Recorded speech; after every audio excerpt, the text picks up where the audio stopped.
ላንተ ልክ ነኝ ብለህ የመረጥከው ቦታ ሌላው ጋር ስህተት ሊሆን ይችላል። ከፈጣሪ ትእዛዝ አትውጣ እንጂ ያመንከውን ነገር ለማድረግ የሰዎችን አስተያየት አትጠብቅ። ማንም ሰው ስላንተ ያንተን ያክል አያውቅም። አቅምህን፣ ጉልበትህን፣ ውስጥ ያለውን ፍላጎትና እምነትህን የምታውቀው አንተ ብቻ ነህ።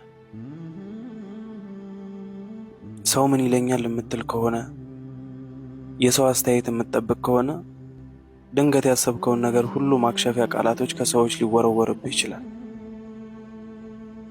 ካሰብከው ነገር ወደ ኋላ ቀረ ማለት ነው። ሰዎች ጥሩ አድርገሃል እስከሚሉ የምትጠብቅ ከሆነ በይሉኝታ ወጥመድ ተይዘሃል። ብዙዎች ከብዙ ነገር ታስረው ወደ ኋላ የሚቀሩት በይሉኝታ ነው። ያንተ ይሉኝታ በራስህም ሆነ በሌሎች ፊት የፈጣሪን ትእዛዝ ካከበረ ለሰው አትጨነቅ።